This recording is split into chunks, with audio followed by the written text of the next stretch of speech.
दोस्तों, आप सभी का आपके अपने प्यारे से परिवार सेड़ा क्लासेस यूट्यूब चैनल में एक बार फिर बहुत बहुत स्वागत है। आज हम 40 क्वेश्चनों का मॉक टेस्ट लगाएंगे और आज का आप सबके लिए टारगेट जो है वो कितना है, 35 क्वेश्चन का है। ये बिल्कुल नव पैटर्न के आधार पर क्वेश्चन डाले गए हैं, जिसमें करंट अफेयर को भी क्या है इंक्लूड किया गया है, क्योंकि करंट अफेयर का भी इस परीक्षा ऑनलाइन में अहम रोल रहा था। आपने देखा होगा लगभग 2 से 3 क्वेश्चन जो है वो करंट अफेयर से पूछे जा रहे थे, तो करंट अफेयर को भी साथ साथ हम आज क्या है सोल्व करेंगे। तो आप सबका टारगेट एक बार फिर बता देते हैं, 35 क्वेश्चन का जो है वो टारगेट रहने वाला है। और वीडियो को आप शेयर अवश्य करें और चैनल को सब्सक्राइब अवश्य करें। और इस क्लास की पीडीएफ जो है वो भी आपको प्रत्येक क्लास में बता दी जाती है कि हमारे army study point Telegram channel पे क्या है अगले दिन जो है वो सुबह 9 बजे डाल दी जाती है। अगर आपने अभी तक हमारे चैनल को ज्वाइन नहीं किया है तो चैनल को ज्वाइन करें, वीडियो की डिस्क्रिप्शन में जो है वो लिंक को मेंशन किया हुआ है।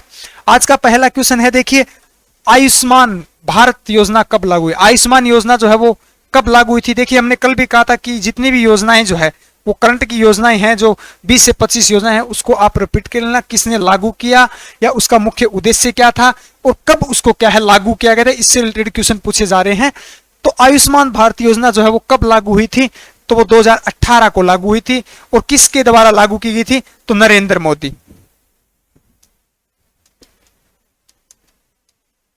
मोदी जी द्वारा क्या है इस योजना को लागू किया गया था। ये गरीब परिवार जो रेड रेखा से नीचे आते हैं उनको क्या है स्वास्थ्य के लिए 5 लाख का क्या है बीमा देने की क्या है थी ये योजना थी।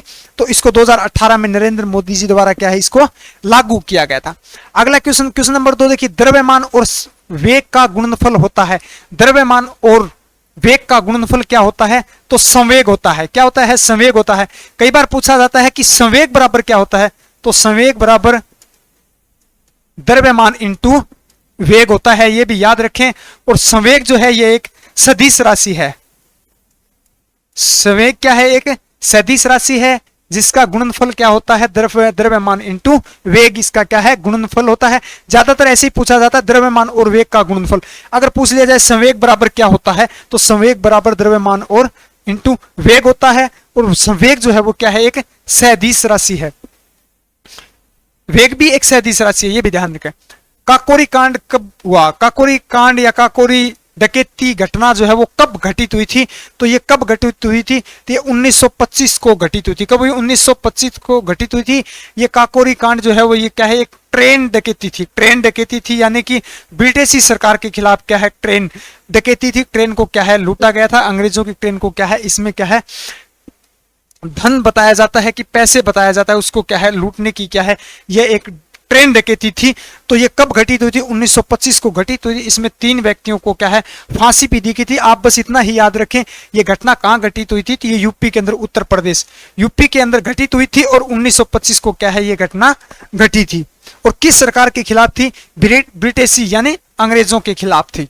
चलिए अगला क्वेश्चन, त्वचा की ऊपरी परत को क्या कहा जाता है? देखिए, त्वचा की जो सबसे ऊपरी परत जो होती है उसको क्या कहा जाता है? तो एपिडर्मिस कहा जाता है, या आपको मिलेगा चर्म।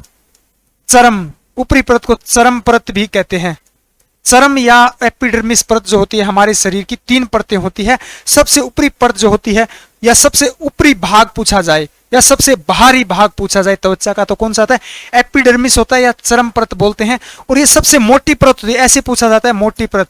हमारी त्वचा की सबसे मोटी परत कौन सी होती है? चर्म यानी एपिडर्मिस जो है वो परत जो है हमारे शरीर की सबसे मोटी परत होती है, जिसको बाहरी परत बोला जाता है। अगला क्वेश्चन देखिए, महात्मा बुद्ध का महापरिनिर्वाण कहां हुआ था? महापरिनिर्वाण निर्माण यानी कि मृत्यु के बाद मोक्ष की प्राप्ति या मुक्ति की प्राप्ति को क्या है महापरिनिर्वाण कहा जाता है। क्लियर है? मुक्ति या मोक्ष को क्या है मृत्यु के बाद महापरिनिर्वाण इस घटना को नाम दिया गया था। इसकी मृत्यु जो है वो कहां हुई थी? तो इसकी क्या है कुशीनगर के अंदर हुई थी। कहां हुई थी? कुशीनगर के अंदर। चलिए नेक्स्ट क्वेश्चन, प्रोटीन शक्ति ग्रह किसे कहते हैं? ग्रह किसे कहते हैं या कोशिका का बिजली ग्रह या पावर हाउस या शक्ति ग्रह या ऊर्जा संयंत्र जो है वो किसको कहा जाता है? तो वो माइटोकॉन्ड्रिया को कहा जाता है। किसको कहा जाता है? माइटोकॉन्ड्रिया को क्या है कहा जाता है। ये जो है वो हमारे भोजन को क्या है एटीपी के रूप में क्या है एकत्रित करती है, इकट्ठा करती है। तो हमारी ऊर्जा को, हमारे भोजन को जो है वो यानी कि ऊर्जा में एकत्रित या इकट्ठा जो करती है वो कौन सी ग्रंथि करती है, माइटोकॉन्ड्रिया करती है, जिसको शक्ति ग्रह कहा जाता है। और किस रूप में एकत्रित करती है, रूप पूछा जाता है, किस रूप में करती है, तो एटीपी के रूप में, एटीपी के रूप में ऊर्जा को क्या है, एकत्रित करती है, इकट्ठा करती है, इसलिए इसे क्या है, कोशिका का शक्ति ग्रह या प्रोटीन का फैक्ट्री जो है वो इसको क्या है, कहा जाता है। चलिए next question, question number 7, railway board के नए अध्यक्ष और सीईओ कौन बने। रेलवे बोर्ड के नए अध्यक्ष और सीईओ कौन बने, ये 17 अप्रैल को परीक्षा में पूछा गया था। 17 अप्रैल की परीक्षा में पूछा गया क्वेश्चन था, लेकिन उस समय नए अध्यक्ष और सीईओ अलग थे, अब नियुक्त हो गए हैं। अब वर्तमान में कौन है, तो वर्तमान में जया सिंह वर्मा है, जो इतिहास की पहली महिला सीईओ और क्या है, रेलवे की अध्यक्ष बनी है। इससे पहले अनिल कुमार लोहाटी थे, जिस समय 17 अप्रैल को जो परीक्षा इसमें पूछा गया था, तो अनिल कुमार लोहाटी की जगह किसको नियुक्त किया गया है, जय सिन्हा वर्मा को किया गया। और ये इतिहास की पहली महिला है, रेलवे बोर्ड की क्या है, सीईओ व अध्यक्ष बनने वाली प्रथम महिला।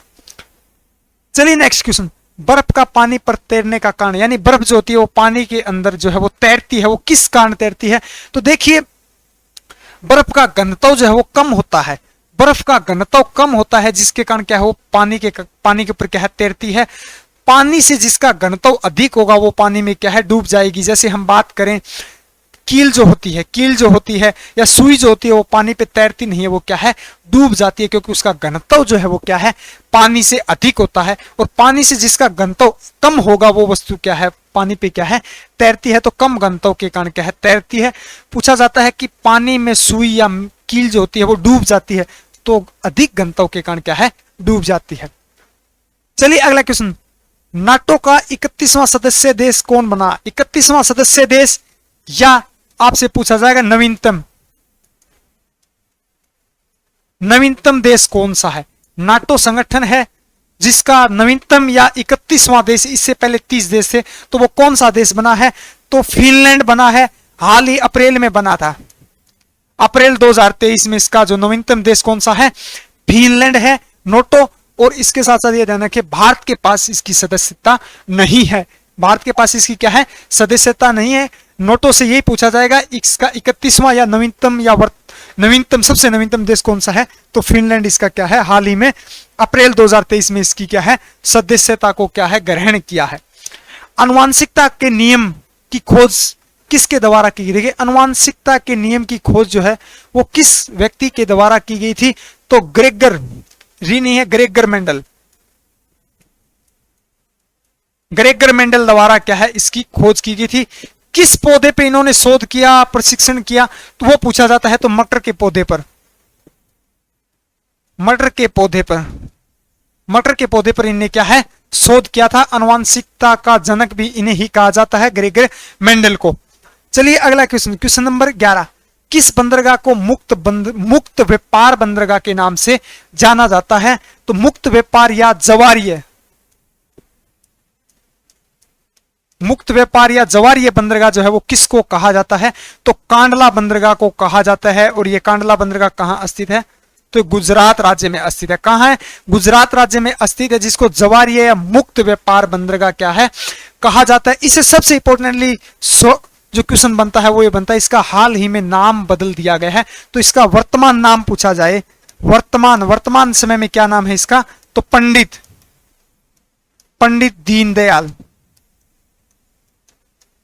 दीनदयाल शर्मा इसका क्या है, नाम बदलकर रख दिया गया है। पुराना नाम इसका कांडला था। ये जो है वो क्या है, सबसे जवारीय या व्यापार मुक्त बंदरगाह है, ये भी ध्यान रखें। और कहां स्थित है, गुजरात राज्य में। अगला क्वेश्चन देखिए, कोपरनिक्स का संबंध किस क्षेत्र से था। कोपरनिक्स का संबंध किस क्षेत्र से था, तो कोपरनिक्स का जो है वो खगोलीय विद से था।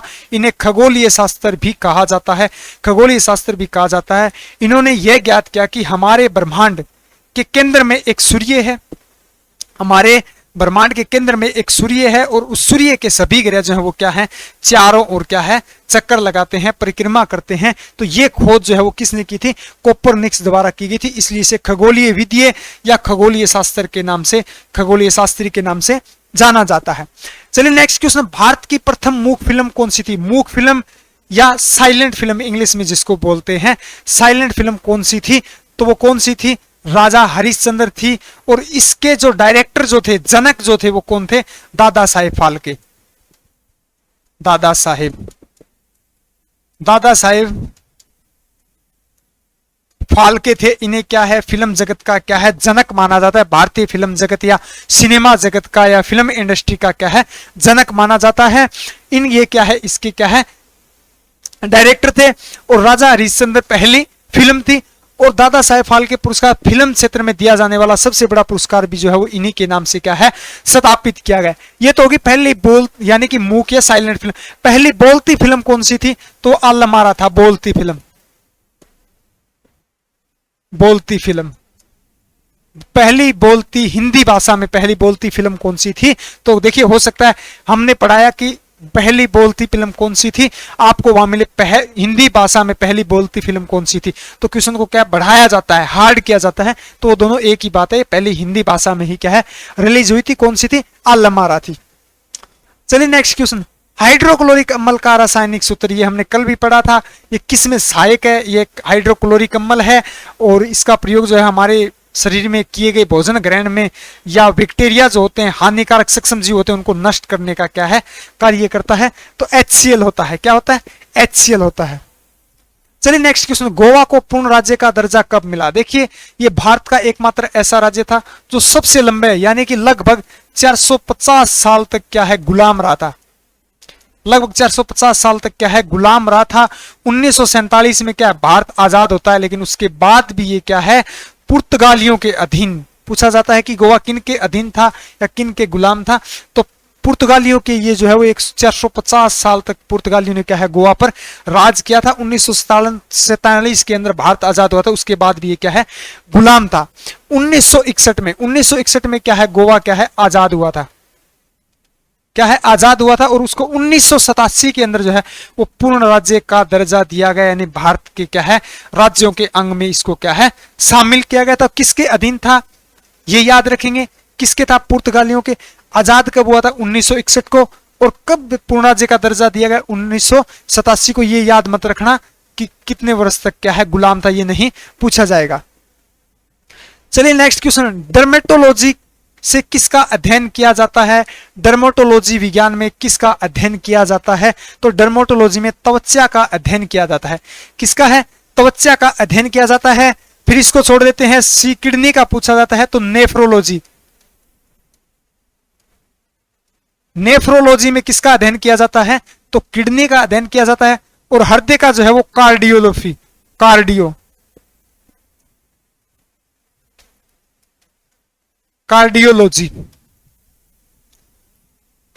कार्डियोलॉजी में जो किसका अध्ययन किया जाता है? हृदय का, यानी हमारे हार्ट का जो सबसे व्यस्त अंग है उसका। और किडनी का नेफ्रोलॉजी किया जाता है। और किडनी की सबसे बड़ी क्रियात्मक इकाई कौन सी है? तो नेफ्रॉन है। ये भी याद रखें आप। चलिए नेक्स्ट क्वेश्चन, मैकमोहन रेखा किन दो देशों की सीमा है, किन दो देशों के मध्य है? तो मैकमोहन जो है वो भारत और चीन के मध्य है। किस देश के मध्य है? भारत और चीन के मध्य है। जिसका निर्धारण कब किया गया?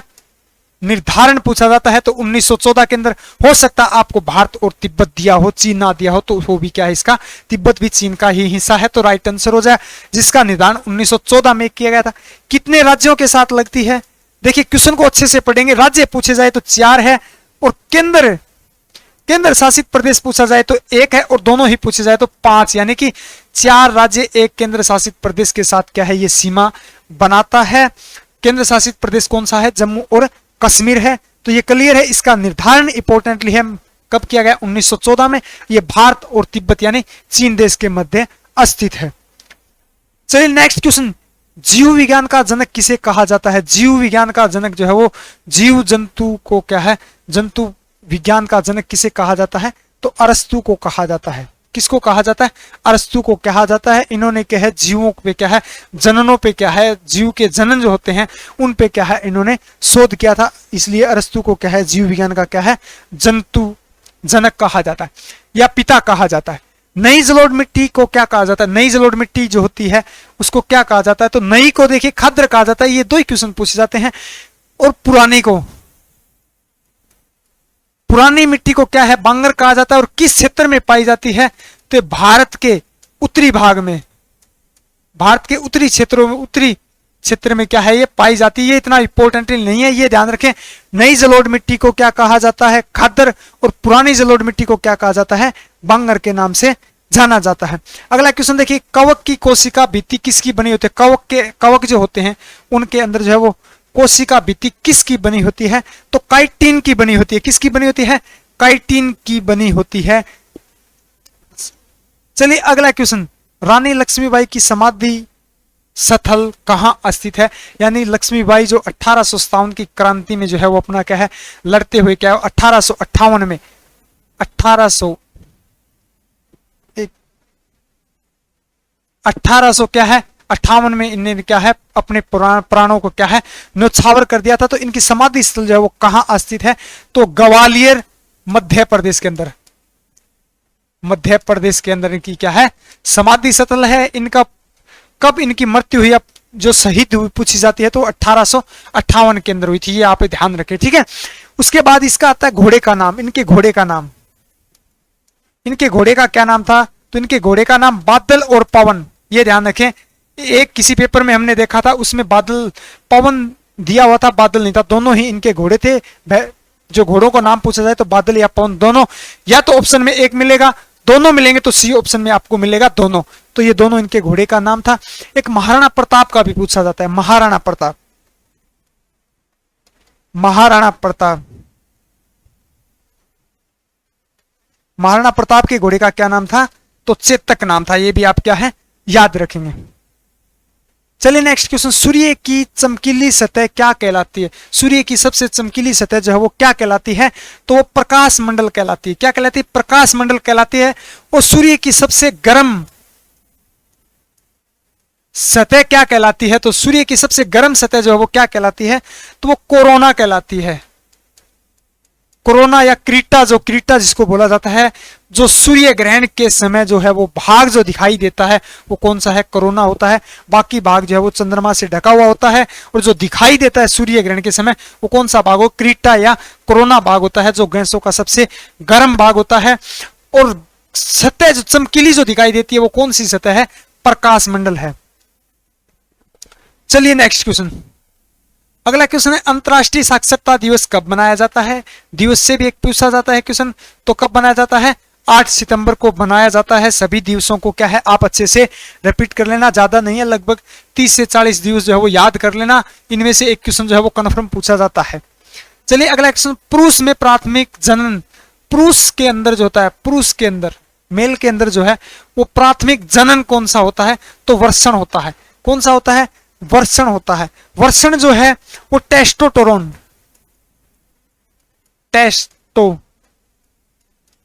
टेस्टोस्टेरोन जो हार्मोन जो या शुक्राणु, टेस्टोस्टेरोन या शुक्राणु हार्मोन स्रावित कौन करते हैं? तो वर्षण करते हैं। और वर्षण जो है वो पुरुष का क्या है? प्राथमिक जनन अंग होता है। ये भी याद रखें। चलिए अगला क्वेश्चन, निम्न में से किस शहर में भारतीय सैन्य अकादमी है? ये हमने पढ़ा था, Indian military academy, IMC, IMA, Indian military academy कहां स्थित है? ये अधिकारियों को प्रशिक्षण देने की क्या है एकेडमी है, जो देहरादून उत्तराखंड राज्य के अंदर स्थित है। कहां है? उत्तराखंड राज्य के अंदर क्या है ये स्थित है। चलिए अगला क्वेश्चन, हाइड्रोक्लोरिक ब्रेक किस सिद्धांत पर कार्य करता है? हाइड्रोक्लोरिक ब्रेक जो है वो किस सिद्धांत पर कार्य करता है? तो पास्कल के नियम पे क्या है आधारित है, पास्कल के नियम पे क्या है कार्य करता है। न्यूटन के पता ही है आप सबको 3 नियम है। पहला नियम जड़त्व का नियम, जो किसने प्रतिपादित किया था? गैलीलियो ने। दूसरा संवेग का नियम, और तीसरा क्रिया प्रतिक्रिया का नियम जिसको बोलते हैं। चलिए अगला क्वेश्चन, भारत में पशुओं का मेला, सबसे बड़ा मेला कहां आयोजित है? भारत में पशुओं का मेला का जो आयोजन है वो सबसे बड़ा पशु मेला कौन सा है? तो सोनपुर बिहार का मेला है। सोनपुर बिहार, बिहार में सोनपुर जगह एक जहां आयोजित होता है। ये भारत का सबसे बड़ा क्या है? पशु मेला है। एक कुंभ का मेला पूछा जाता है, कुंभ, कुंभ का मेला भी काफी बार पूछा गया, हाल ही परीक्षा में पूछा गया। तो कुंभ का मेला जो है वो 12 वर्ष में आयोजित होता है। इसके आयोजन स्थल पूछे जाते हैं, आयोजन स्थल, आयोजन स्थल पूछे जाते हैं। तो देखिए नोट करेंगे, पहला जो है वो हरिद्वार, हरिद्वार के अंदर आयोजित होता है। दूसरा उज्जैन, और तीसरा जो है वो नासिक, महाराष्ट्र। और चौथा जो आयोजन होता है वो स्थल है कौन सा, ये प्रयाग। प्रयाग या प्रयागराज या इलाहाबाद जो क्या है हिंदू धर्म की सबसे पवित्र भूमि मानी जाती है, वहां ये क्या है चारों जगह प्रत्येक 12 वर्ष में क्या है कुंभ के मेलों का क्या है आयोजन होता है। चलिए नेक्स्ट क्वेश्चन, पेडोलॉजी। पिंडो नहीं है, पेडोलॉजी है। पेडोलॉजी का अध्ययन किस से संबंधित है, तो पेडोलॉजी का अध्ययन जो है मृदा या मिट्टी, मृदा या मिट्टी या आपको मिलेगा भूमि, भूमि के अध्ययन को क्या कहा जाता है, पेडोलॉजी का अध्ययन। हो सकता है आपको मृदा दिया हो या मिट्टी दिया हो या भूमि, तो याद रखे तीनों एक ही बात है। चलिए नेक्स्ट क्वेश्चन, श्वेत रक्त कणिकाएं WBC। WBC का कार्य क्या होता है, तो कार्य जो है इसका होता है रोग प्रतिरोधक क्षमता धारण करना, रोग प्रतिरोधक क्षमता को क्या बढ़ाना या रोगों से लड़ने की क्षमता को क्या है प्रदान करना, इसका क्या है कार्य होता है। और RBC का भी पूछा जाता है, RBC रेड ब्लड सेल, लाल रक्त कणिका, इसका कार्य जो होता है वो होता है CO2 यानी कार्बन डाइऑक्साइड और O2 ऑक्सीजन का आदान प्रदान करने का क्या है कार्य होता है। इनका जीवन काल भी पूछा जाता है, तो इसका 3 से लगभग 7 दिन का जीवन काल होता है। ये फिक्स ही है, 120 दिन होता है, ये आप सबको पता ही है। रक्त विमाणु का भी 4 से 7 दिन ही जीवन काल होता है। भारत के पहले कानून मंत्री, भारत के पहले कानून मंत्री कौन थे, तो भारत के पहले कानून मंत्री भीमराव अंबेडकर, डॉक्टर भीमराव अंबेडकर जो थे वो भारत के पहले क्या थे कानून मंत्री थे, जिन्हें संविधान का पिता भी क्या है कहा जाता है। और पहले गृह मंत्री भी पूछे जाते हैं, गृह मंत्री, गृह मंत्री कौन थे, तो पहले गृह मंत्री कौन थे, सरदार वल्लभ भाई पटेल। सरदार वल्लभ भाई क्या है पटेल जो है वो भारत के क्या थे पहले गृह मंत्री थे। और भारत के पहले राष्ट्रपति कौन थे, डॉक्टर राजेंद्र प्रसाद। भारत के पहले प्रधानमंत्री कौन थे, तो जवाहरलाल नेहरू। ये भी क्या आपको याद रखना है। चलिए नेक्स्ट क्वेश्चन, कोबाल्ट पाया जाता है, देखिए कोबाल्ट पाया जाता है या कोबाल्ट 60 पाया जाता है, तो कौन से विटामिन में पाया जाता है, यह एक तत्व है जो विटामिन 12 के अंदर पाया जाता है, विटामिन 12 के अंदर पाया जाता है, जिसका प्रयोग जो है, जिसका प्रयोग किस में किया जाता है, कैंसर उपचार के जो यंत्र होते हैं या अन्य ज्यादातर मोस्टली जो है वो कैंसर उपचार के जो यंत्र जो होते हैं उनमें क्या है इसका प्रयोग किया जाता है। बाकी चिकित्सा के अन्य उपकरणों या यंत्रों में भी इसका क्या है प्रयोग किया जाता है। मुख्यतः कैंसर ही पूछा जाता है, तो किस में प्रयोग किया जाता है, कैंसर उपचार में। कौन से विटामिन में पाया जाता है, तो विटामिन B12 में पाया जाता है। ये भी ध्यान रखें, हो सकता है आपको विटामिन B1, विटामिन B6 ऐसे भी दिया हो, ऑप्शन मिल सकता है, तो विटामिन B12 याद रखेंगे। चलिए नेक्स्ट क्वेश्चन, भारत सरकार का संवैधानिक मुखिया कौन होता है, संवैधानिक सलाहकार या मुखिया जो होता है वो कौन होता है, तो राष्ट्रपति जो है वो क्या है मुखिया होता है, जिसके पास क्या है सभी नियुक्तियां होती है। चलिए डेविस कप का संबंध किससे है, डेविस कप का संबंध जो है वो किससे है, टेनिस खेल से है। किससे है, टेनिस खेल से इनका क्या है संबंध है। नेक्स्ट क्वेश्चन, कोलकाता किस नदी के किनारे स्थित है, एक कोलकाता पूछा जाता है, एक दिल्ली पूछा जाता है, कल हमने पढ़ा था लखनऊ। कोलकाता जो है वो हुगली नदी के तट पर क्या है स्थित है। एक नर्मदा भी पूछा जाता है, तो जबलपुर, जबलपुर जो है वो किस नदी के तट पर स्थित है, तो किसके तट पर है, नर्मदा नदी पर।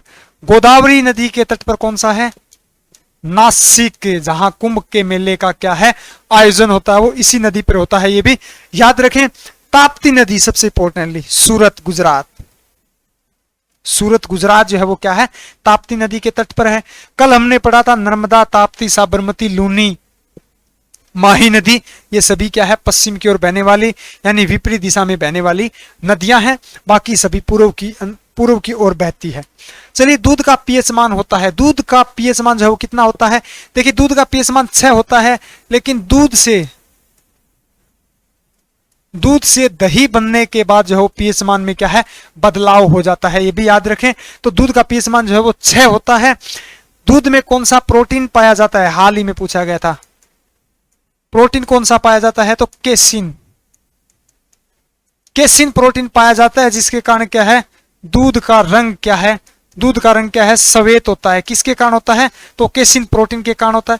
दूध का रंग पीला होता है, दूध का रंग पीला किसके कारण होता है, तो केरोटिन के कारण, केरोटिन के कारण होता है। और दूध पीला किसका होता है, तो गाय का होता है।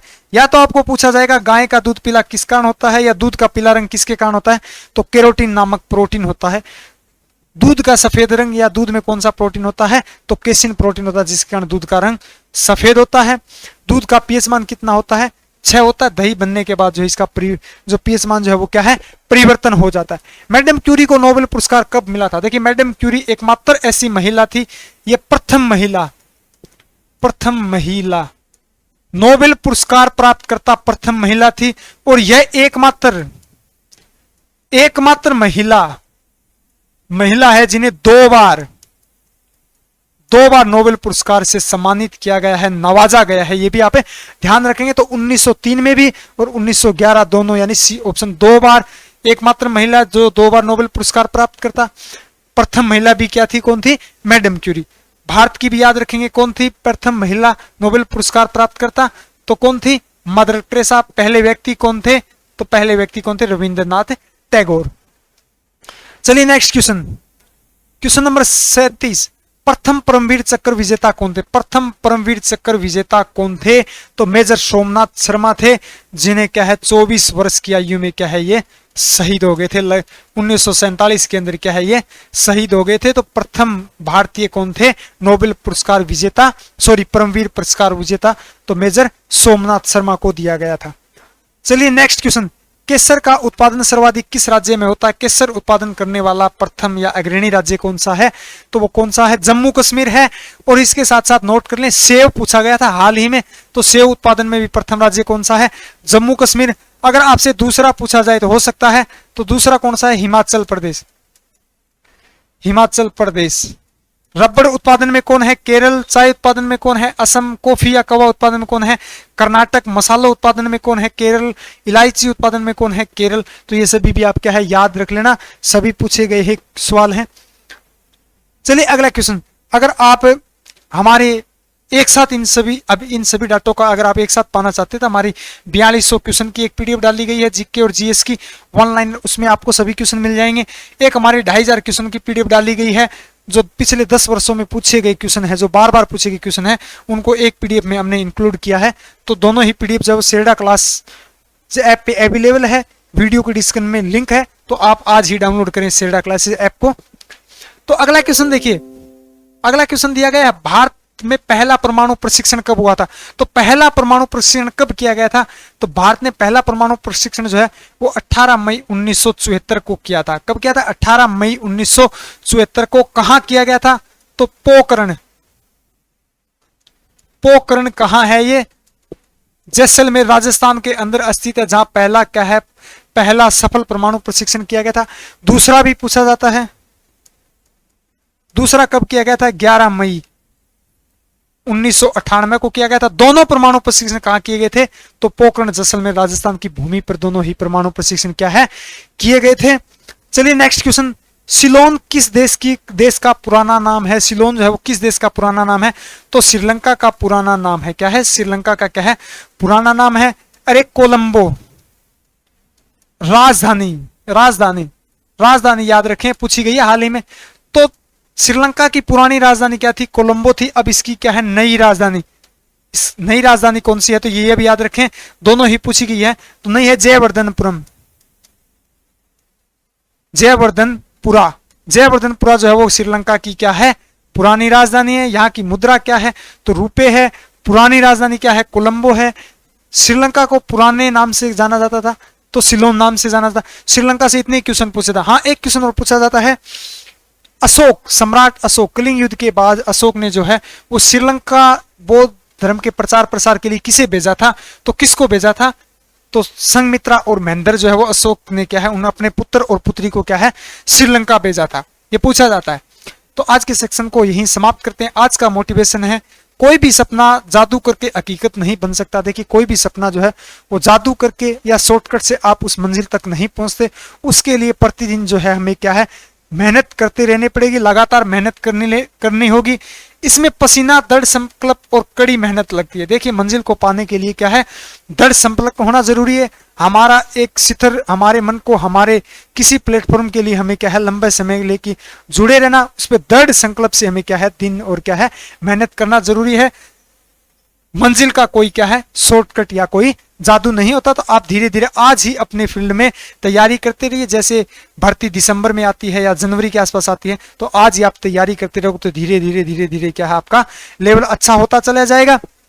और आपको छोटे छोटे क्वेश्चन या छोटे कंफ्यूजन क्वेश्चन या आप जो है वो कवरेज में हो जाएंगे, तो आप लास्ट में जब परीक्षा के नजदीक जो है वो हाई लेवल के जो क्वेश्चन पढ़ोगे तो आप क्या उसमें परेशानी नहीं होगी। तो मिलते हैं अगले कंटेंट के साथ, तब तक के लिए जय हिंद जय भारत।